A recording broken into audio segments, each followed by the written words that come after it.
In touch doctor Charles Stanley के साथ दुनिया भर में सुसमाचार साझा करते हुए।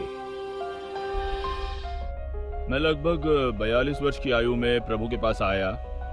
जब परमेश्वर मुझे तोड़ना शुरू किया तो यह प्यास को छीलने जैसा था। मैं अपने जीवन में जो कुछ भी महत्वपूर्ण समझता था वह सब परमेश्वर मुझसे दूर करने लगा। मेरी इच्छा और मेरा परमेश्वर पैसा था। बाइबल कहती है कि वह प्रेममयी कृपा से आपको अपनी ओर खींचता है। जब आप इससे गुजर रहे होते हैं तो यह प्यार का एहसास नहीं होता, लेकिन जब आप पीछे मुड़कर देखते हैं तो था। लेकिन आप जानते हैं कि मुझे छीलने की प्रक्रिया, यहाँ तक कि मुझे लगा कि मुझे दिल का दौरा पड़ गया है। मैं जर्मनी से आया, सीधे अस्पताल गया, और जब आप अपनी पीठ के बल लेट रहे हो और ऊपर देख रहे हो तो आप उसे देख रहे हैं। लेकिन उस दिन मैंने कहा, तुम्हें पता है मैं हार मानता हूँ, मैं आत्मसमर्पण करता हूँ, क्योंकि उसने मेरा ध्यान आकर्षित किया। तो मैं उसके लिए चिल्लाने लगा। मैं मसीह यीशु में एक नई सृष्टि बन गया। पुराना चला गया था, नया आ गया था, और उसने मुझे जीवन में एक उद्देश्य और एक फोकस दिया। मेरे द्वारा किए गए सभी व्यापारिक सौदे को देख सकते हैं, और आप 2 या 3 दिन के लिए खुश होंगे और फिर उसके किसी और चीज़ पर आगे बढ़ जाएंगे। लेकिन आप जानते हैं कि परमेश्वर मुझे उसी दिशा में इशारा कर रहा था।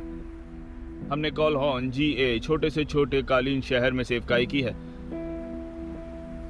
20 साल पहले टैमी और मैंने वहाँ एक ज़रूरत देखी। मेरा मतलब है कि एक छोटा सूप किचन था, लेकिन उसमें अच्छी तरह से भाग नहीं लिया गया था, क्योंकि आपको खाना लेने के लिए उसके पास जाना था। और हम सोच रहे थे कि अगर हम एक साथ काम करने के लिए चर्च को एक साथ मिल सकते हैं, फिर हम उससे लेके और फिर हम भोजन तैयार कर सकते हैं और उन्हें वितरित कर सकते हैं। हाँ, याद रखें कि इनमें से बहुत से लोग बंद हैं, वो बुजुर्ग हैं, वह नहीं जानते कि वह बहुत ज़्यादा बाहर निकल सकते हैं, एकाकी हैं। डॉक्टर चार्ल्स स्टैनली मेरे जीवन में बहुत महत्वपूर्ण है। बस उनकी शिक्षा, जीवन के सिद्धांत में से यह कि टूटना परमेश्वर के लिए आवश्यकता है कि वह आपका भरपूर उपयोग करे। आप जानते हैं कि यदि वह आपका भरपूर उपयोग करने जा रहा है तो उसे आपको बूढ़े को कुचलना होगा, ताकि वह चमक सके और आपके जीवन में गौरव प्राप्त कर सके। क्योंकि जब आप दूसरे लोगों तक पहुंचने के लिए परमेश्वर आपके माध्यम से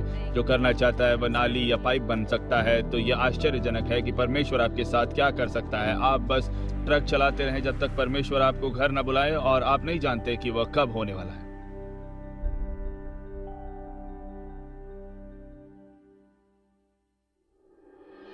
इन टच में अगला, हमारी चंगाई के लिए सहायता। हम दुनिया के सबसे अमीर देश हैं, लेकिन हम शायद सबसे बीमार भी हैं। और अगर आप इसे सोचेंगे तो हम हर साल चिकित्सा अनुसंधान और सभी प्रकार की दवाओं और फार्मास्यूटिकल पर अरबों डॉलर खर्च करते हैं, और हम अभी भी इतने बीमार क्यों हैं? ऐसा क्या है जो हमारे अंदर चल रहा है कि हम स्वस्थ नहीं हो सकते? और इसलिए जब मैं सोचता हूँ कि बाइबल मानव शरीर और परमेश्वर की दृष्टि में उसके स्थान के बारे में क्या कहते हैं, तो ये सोचता हूँ कि हम एक आदमी को चांद पर और अंतरिक्ष में भेज सकते हैं, पर किसी तरह हम स्वस्थ भी नहीं रह सकते। वास्तव में अब उस बारे में सब कुछ ठीक नहीं है। तो सवाल यह है कि प्रभु मानव शरीर और चंगाई के बारे में क्या कहता है? और अक्सर लोग उन दोनों को एक साथ नहीं रखना चाहते हैं। कहते हैं ठीक है कि चिकित्सा सेविकाएं, हम एक चिकित्सा सेविकाएं के बारे में बात नहीं कर रहे, हम प्रभु की संतान होने की बात कर रहे हैं। और मानव शरीर में कुछ ऐसा हो रहा है जिसमें हम बीमार होते हैं, या कोई भावनात्मक मुद्दा जो चलता है जिसके कारण हम थोड़ा सा भटकते हैं। इसलिए मैं चाहता हूं कि आप पवित्र शास्त्र को देखें और प्रभु क्या कहता है, ये देखने के लिए कि वो क्या कहता है जब आपको और मुझे अपने जीवन में चंगाई की जरूरत होती है। अब हमारी पहली प्रतिक्रिया डॉक्टर को बुलाना है, पहली प्रतिक्रिया फार्मेसी में जाना। चलो, अगर मुझे उसकी पर्याप्त गोलियां मिल जाए, दूसरी पर्याप्त जो मुझे किसी और की चीज़ की जरूरत नहीं। क्या आप इसका मतलब जानते हैं कि मेरी पहली पसंद है जिसे मनुष्य ने बनाया, न कि परमेश्वर ने जो बनाया। और इसलिए मैं चाहता हूं कि हम खुले और ईमानदार रहें और इसे परमेश्वर के वचन में जो कहते हैं उसका अनुसार देखें। इसलिए मैं चाहता हूं कि आप देखें, ये तो याकूब में ये 5वां अध्याय, याकूब का अंतिम अध्याय, और वो हमें बताता है जब हमारे जीवन में कोई बीमारी आती है, जब तो हमें कैसे प्रतिक्रिया देनी चाहिए। और इस 5वें अध्याय में वो बहुत सी चीज़ों के बारे में बात करता है जिनसे हम परिचित हैं, परीक्षणों आदि के बारे में। फिर वह 13वें वचन पर आता है, और ये प्रश्न पूछता है, यदि तुम में कोई दुखी हो तो वो प्रार्थना करे, यदि आनंदित हो तो वह स्तुति के भजन गाए, और यदि तुम में से कोई रोगी हो तो कलीसिया के प्राचीनों को बुलाए और वे प्रभु के नाम से उस पर तेल मलकर उसके लिए प्रार्थना करे, और विश्वास की प्रार्थना के द्वारा रोगी बच जाएगा और प्रभु उसको उठाकर खड़ा करेगा।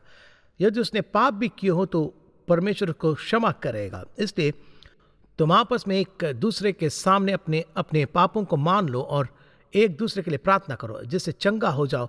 धर्मी जन की प्रार्थना के प्रभाव से बहुत कुछ हो सकता है। इसलिए मैं चाहता हूं कि हम यहाँ कुछ पलों के लिए देखें, हमारे चंगाई के लिए सहायता है। हम जो भी है अन्य लोगों को शामिल कर सकते हैं। अब इस पर विचार कीजिए।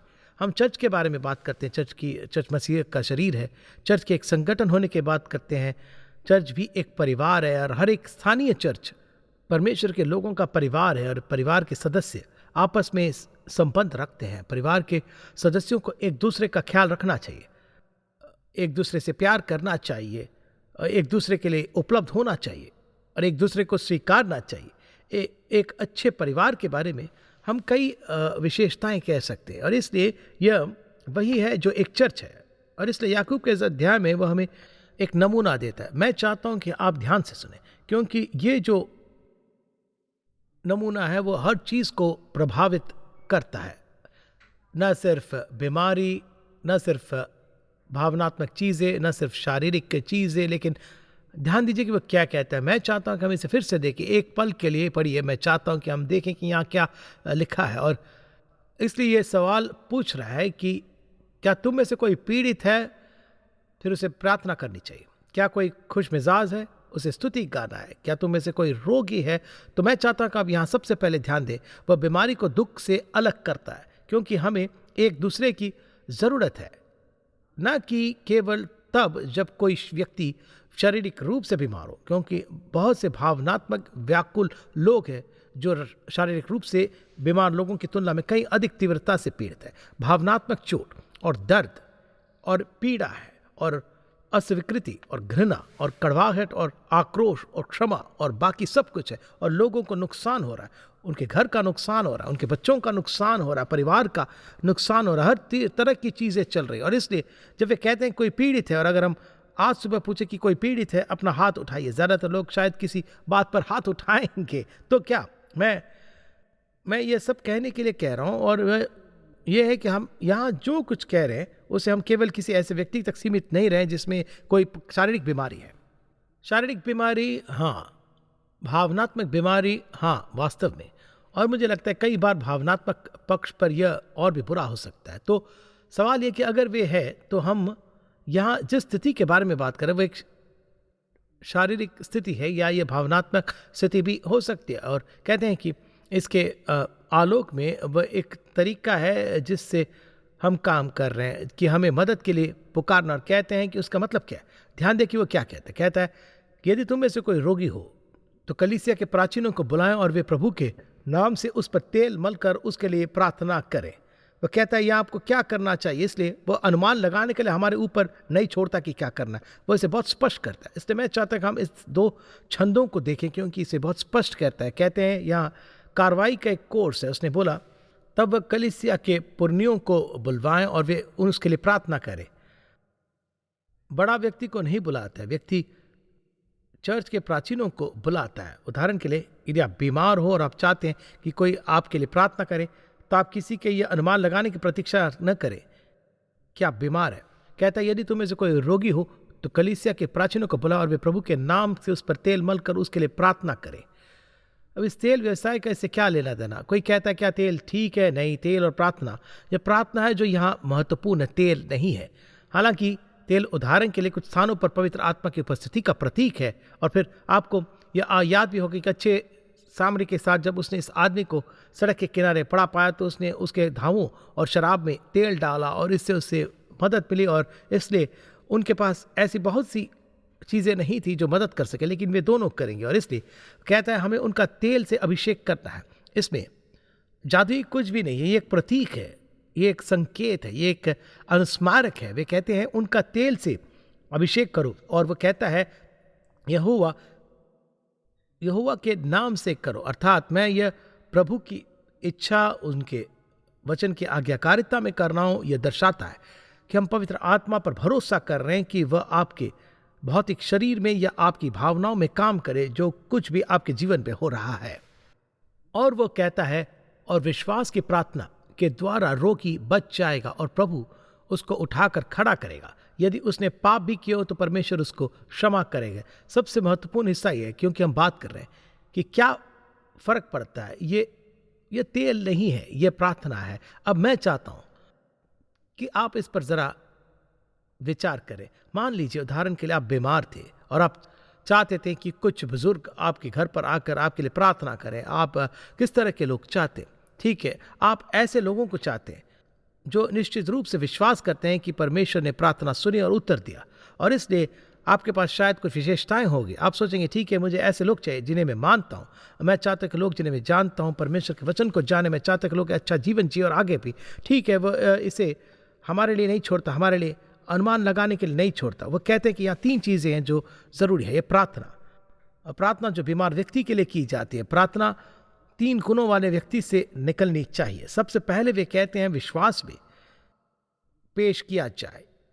और यदि आप एक क्षण के लिए याकूब के पहले अध्याय पर वापस जाते और सुनते हैं, और हम सभी शायद इस मार्ग को अच्छी तरह से जानते हैं, परंतु मैं चाहता हूं कि आप याकूब के प्रथम अध्याय को देखें। और उसने प्रश्न पूछा और 5वें वचन में ज्ञान की बात करता है, जब वह कहता है कि पर यदि तुम में से किसी को बुद्धि की घटी हो तो परमेश्वर से मांगो, जो बिना उलाहना दिए सबको उदारता से देता है, और उसको दी जाएगा।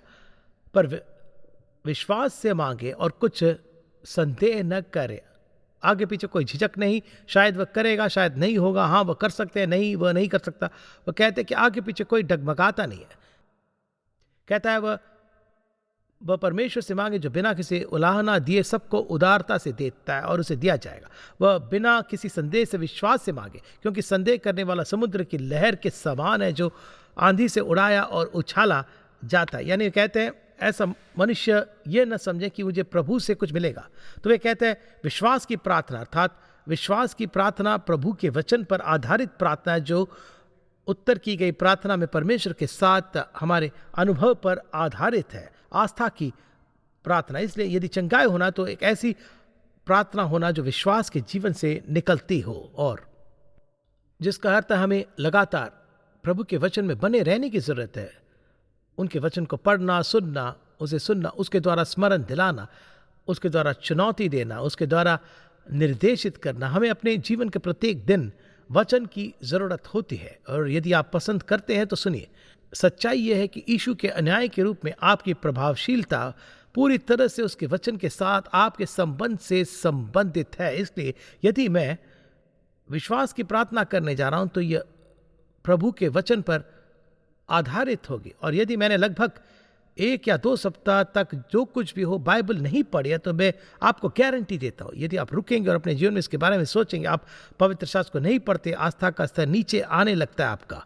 और जितना अधिक आप प्रभु के वचन से दूर रहेंगे, उतना ही कम विश्वास आपको उन गंभीर समय में वास्तव में उस पर भरोसा करना होगा। तो वे कहते हैं सबसे पहले कि वो प्रार्थना विश्वास के जीवन से निकलनी चाहिए। और फिर इस भाग को देखिए, कहते हैं इतना ही नहीं, कहते हैं प्रभु उसको उठाकर खड़ा करेगा। यदि उसने पाप भी किए हो तो परमेश्वर उसको क्षमा करेगा। इसलिए तुम आपस में एक दूसरे के सामने अपने अपने पापों को मान लो और एक दूसरे के लिए प्रार्थना करो।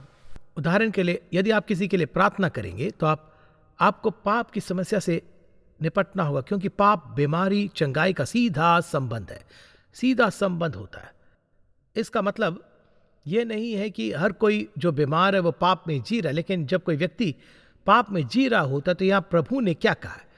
उन्होंने ये कहा है कि यदि आप सम्मान करते हैं, जिसका अर्थ है कि यदि आप इसे पकड़ते हैं तो आप जानते हैं कि वह वहाँ है और आप इसे वहाँ रखते हैं। यदि आप अपने दिल में अधर्म को मानते हैं तो वे कहते हैं मैं आपकी बात नहीं सुनूंगा। अब लोग ऐसा नहीं मानते, लोग कभी कभी शैतान की तरह रहते हैं। वे प्रार्थना करते हैं, कहते हैं मैं प्रभु से बात कर रहा हूं, मैं जानता हूं कि प्रभु मेरी प्रार्थना को उत्तर देने जा रहा है। नहीं, वो नहीं, वो कहते हैं यदि तू अपने मन में अधर्म को समझे तो मैं तेरी न सुनूंगा। मैं चाहता हूं कि आप इस पर विचार करें।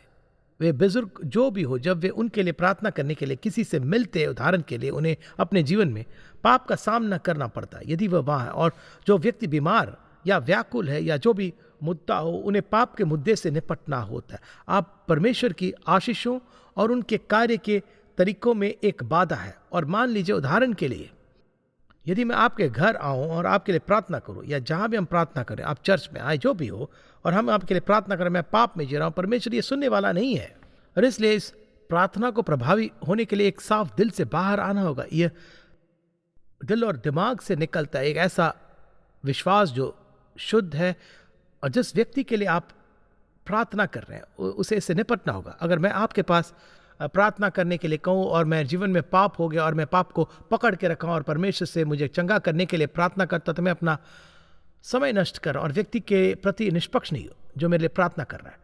पाप परमेश्वर का शत्रु है, या आपके जीवन का दुश्मन है, आपके रिश्तों का दुश्मन है, और हमें इससे निपटना होगा ताकि हम अन्य लोगों के लिए प्रार्थना करने के योग्य हो। और हम और परमेश्वर हमारी प्रार्थना का उत्तर देना चाहते हैं, वह ठीक करना चाहता है, वो कठिन समय में लोगों की मदद करना चाहते वो, चाहे वो भावनात्मक हो या शारीरिक, लेकिन वह चाहता है यह कि वे प्रार्थनाएं शुद्ध हृदयों से निकली हो। वो सबसे पहले इसे विश्वास के दिल से बहना होगा।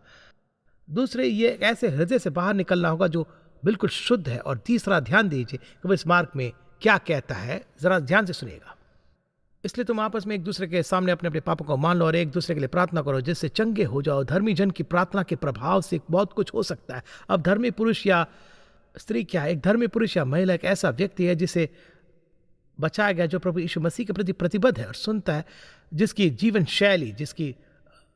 शैली आज्ञाकारिता है, परिपूर्ण नहीं है, जिसकी जीवन शैली आज्ञाकारिता है, जिसकी इच्छा परमेश्वर के सामने आज्ञाकारी रूप से चलने की है, जिसकी इच्छा है परमेश्वर की इच्छा कैसे चलने के लिए। और कौन सुनता है? और जिनकी परमेश्वर की इच्छा पर चलने की इच्छा उनकी दैनिक सोच का हिस्सा है, यह उनका रवैया है, यह चीज़ों के बारे में उनकी आत्मा है। और इसलिए जब वो प्रभावी प्रार्थनाओं की बात करता है तो अब प्रभावी प्रार्थनाएं होती है। ऐसी प्रार्थनाएं हैं जो सिर्फ शब्द है, फिर प्रभावी प्रार्थनाएं होती है। वो कहते हैं एक धर्मी व्यक्ति की प्रार्थना है, और इसलिए वह इस मार्ग में कहता है कि यह प्रार्थना एक ऐसे व्यक्ति से निकलनी चाहिए जो शुद्ध हृदय वाला विश्वास का व्यक्ति हो, जिसका जीवन धर्मी है, उनके जीवन में शक भक्ति की गवाही हो। अब अगर आप सुन रहे तो आमीन कहिए, क्योंकि जब आप और मैं प्रभु पर भरोसा करते हुए और उसकी इच्छा के आज्ञाकारिता में चलते हुए अपना जीवन व्यतीत करते हैं, तो इसका अर्थ है कि हम में से हर एक जीवित परमेश्वर के उपचारकर्ता है, चल रहे हैं। और उसे काम करने के लिए 3 चीजें जरूरी हैं। उस पर आपको भरोसा करना है, विश्वास है, हृदय शुद्ध होना चाहिए, जीवन शैली सही होनी चाहिए, और यही किसी के जीवन को बदलता है। और जब कोई कहता है कि मैं चाहता हूं कि तुम मेरे लिए प्रार्थना करो, उन्होंने सिर्फ आप पर भरोसा जताया है, उन्होंने सिर्फ आप पर विश्वास व्यक्त किया है परमेश्वर के साथ आपके संबंध पे, उन्होंने सिर्फ आपके साथ चलने में विश्वास व्यक्त किया, उन्होंने सिर्फ अपनी ज़रूरत के बारे में उनसे संवाद करने की आपकी क्षमता पर विश्वास व्यक्त किया कि उन्होंने अभी अभी आपसे संवाद किया है। यह आपको एक बहुत ही खास इंसान बनाता है। मतलब कि हम सभी की एक बड़ी जिम्मेदारी है कि हम अपने जीवन को पवित्र परमेश्वर को ठीक सामने रखें। चर्चों में क्या होगा यदि लोग इस तरह रहते हैं? अच्छा, क्या आप जानते हैं कि हम क्यों नहीं? मैं आपको 10 कारण बताने जा रहा हूं, और फिर शायद हम सभी को पछताना पड़े। आइए विचार करें कि क्यों है ऐसा, क्यों है जब हमारे पास ये अद्भुत क्षमता नहीं है। मैं बस इतना चाहता हूं कि मैं आपको इनमें से पर्याप्त कारण देना चाहता हूं, क्योंकि मुझे लगता है मैं उन्हें मैक स्क्रीन पर रखने जा रहा हूं ताकि आप उन्हें संक्षेप में बता सकें। नंबर 1, बहुत से लोग कहते हैं ये सिर्फ पहली सदी के चर्च के लिए था। वह नहीं, वह आज काम नहीं करता, वह प्रथम शताब्दी लिविंग के लिए है, और जब पहली सदी के अंत तक बाइबल ने ऐसा नहीं किया। दूसरे, वे ये नहीं मानते कि यह आज काम करता, चाहे वह पहली शताब्दी का ही क्यों ना हो। वे बस सोचते हैं, आप जानते हैं कि तब काम करता, आज काम नहीं करता, और इसके अलावा हमारे पास डॉक्टर वगैरह भी है। तीसरा यह कि इतने सारे लोग ये स्वीकार करने के लिए बहुत शर्मिंदा है कि उन्हें अन्य लोगों की ज़रूरत है। मुझे बस यही कहना है, मैंने कल फ़ोन पर किसी को रोते हुए सुना, और मुझे बस सुनना था। बस सुनना ही चाहिए था उन्हें। फिर निश्चित रूप से हम दूसरों को हमारी मदद करने के लिए बुलाने में बहुत गर्व महसूस करते हैं। जब आप बहुत बड़े होते हैं, बहुत महत्वपूर्ण होते हैं, बहुत होशियार होते हैं, मदद मांगने के लिए बहुत अमीर हो जाते हैं, तो आप गंभीर संकट में पड़ जाते हैं। फिर निश्चित रूप से हमारे जैसे लोगों के लिए प्रार्थना नहीं करने का एक कारण है कि हमें डर है कि हम असफल हो सकते हैं और फिर हमारे बारे में क्या सोचेंगे। मैंने उनसे लिए प्रार्थना करने का और ये काम नहीं किया तो क्या। अब देखिए, इस सब में बहुत सारा अहंकार घुल जाता है और फिर हम अन्य लोगों के सामने अपने पापों को अंगीकार करने में शर्मिंदा होते हैं। इसका मतलब यह नहीं कि हमें उठना है और बस कहना है ठीक है मैंने ये किया और वो किया, लेकिन कोई ना कोई ऐसा व्यक्ति होना चाहिए जिस पर आप भरोसा कर सके। फिर जाहिर तौर पर हम अपनी ज़रूरतों में इतने व्यस्त हैं कि हमारे पास समय नहीं है। हम अपनी चीज़ों में इतने व्यस्त हैं, हमारे पास किसी और के लिए महसूस करने का समय बिल्कुल नहीं है। यदि आप किसी और के लिए महसूस नहीं कर सकते तो आप उनके लिए गंभीरता से प्रार्थना नहीं कर पाएंगे। फिर कोई कहता है मुझे पता नहीं क्यों, लेकिन मैं ऐसा नहीं कर सकता, और इसका कारण उनके जीवन में पाप है। वे जानते हैं कि उनमें विश्वास करने का विश्वास नहीं कि परमेश्वर किसी को चंगा कर सकता है या वह किसी चीज़ के द्वारा उनकी सहायता कर सकता है। चलो एक बीमारी से आगे बढ़ते, उदाहरण के लिए मान लीजिए कि किसी ने अपना घर खो दिया। वे भावनात्मक रूप से कठिन समय से गुजर रहे, वे वैसा ही है जैसे वे चाहते थे। उन्होंने उस पर कड़ी मेहनत की, उन्होंने अपने बच्चों को वहीं पाला और यहाँ अपने जीवन के इस बिंदु पर उन्होंने सोचा कि वे सुरक्षित रहेंगे। अचानक ये चला गया और उनके पास कुछ नहीं। ये संकटपूर्ण और बहुत ही कठिन समय है और उन्होंने जो कुछ सुना उसे सुना, प्यार किया, सुना, आश्वासन दिया और त्वरित प्रतिक्रिया नहीं दी। दूसरे शब्दों में, ठीक है यहाँ मैं क्या करूँगा। आप नहीं जानते कि आप कुछ स्थितियों में क्या करें। और यहाँ यह कहने के बजाय कि मैं क्या करूँगा, इसका सही उत्तर है कि आइए जाने कि परमेश्वर हमसे क्या करना चाहता है, क्योंकि उसके पास सही उत्तर है। और फिर कोई कहेगा मैं अपने आप को योग्य नहीं समझता। मैं एक सवाल पूछता हूँ, आप किसी भी चीज़ के बारे में कितना योग्य महसूस करते हैं? वह योग्य व्यवसाय एक पुलिस आउट है, वह योग्य बात नहीं है। हम परमेश्वर के बच्चे हैं, इसलिए हम नहीं कर सकते, हम इसे परेशान नहीं होने दे सकते। और फिर एक आखिरी बात, हम ऐसा नहीं करने का कारण उन्हें गेट वेल कार्ड या फूल भेजना बहुत ही आसान है। आप जीवन में वास्तविक संकट में पड़ जाते हैं। क्या आज आपके मन में कोई है जिसे आप कहेंगे कि आप कहेंगे मैं उसे फ़ोन करने जा रहा हूँ, और क्योंकि मुझे पता है कि वे प्रार्थना करेंगे विश्वास की, उनका दिल बिल्कुल साफ है, वे एक ईश्वरीय जीवन जी रहे हैं और मुझे विश्वास है कि प्रभु उनकी प्रार्थना का उत्तर देगा। प्रत्येक विश्वासी को अपने जीवन में किसी न किसी की ज़रूरत होती है जो उस ज़रूरत से मेल खाता हो। अब ज़रा सोचिए, एक चर्च एक परिवार है। एक परिवार में आप एक दूसरे की परवाह करते हैं, प्यार करते हैं, समर्थन करते हैं, मदद करते हैं, सब एक दूसरे के हैं। मुझे लगता है कि एक दूसरे के बारे में 11 या 12 है पौल ने अपने पत्रों में उल्लेख किया है कि क्या लिखी चर्च के बारे में, ये एक दूसरे के बारे में। इसलिए मैं सिर्फ आपको चुनौती देता हूँ, आप जिस भी चर्च से संबंधित है, जहाँ भी आप चर्च जाते हैं, अपने आप से पूछिए क्या आप उस परिवार में चंगाई का वाहक बनने की अनुमति दे रहे हैं। यही हम है, यही हमारी सबसे अच्छी गवाही है।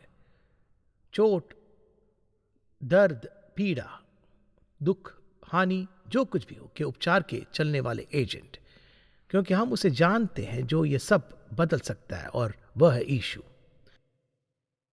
यदि आपने कभी भी अपने व्यक्तिगत उद्धारकर्ता के रूप में उस पर भरोसा नहीं किया तो आप जीवन के सर्वोत्तम को खो रहे हैं। यदि आपने कभी भी अपने उद्धारक के रूप में उस पर भरोसा नहीं किया तो आपका परमेश्वर के साथ किस प्रकार का संबंध है? आपके पास एक नहीं है। क्या आपके पास कोई विचार है कि यदि आप उसे अपने जीवन को सीधा करने देंगे तो प्रभु आपका उपयोग कैसे कर सकता है? और यह उसके साथ आपके पापों को क्षमा करने, अपना जीवन उसे समर्पित करने के लिए कहने के साथ शुरू होता है। वैसे भी उसी का है, उसे अपने जीवन के लिए मार्गदर्शन और दिशा देने की अनुमति देने के लिए उसे अपना जीवन समर्पित करें। आपका जीवन बदल जाएगा, आप ज्यादा खुश रहेंगे, आपके जीवन में आनंद आ जाएगा। जितना अधिक आप अपने आप को देते हैं उतना ही अधिक परमेश्वर आपको बदले में देते हैं। क्यों सिर्फ अपना जीवन अपने ऊपर बर्बाद कर दें, जब प्रभु आपको बदल सकते हैं और इस प्रक्रिया में वे अन्य लोगों के जीवन को बदल सकते हैं। मेरी आपसे यही प्रार्थना है।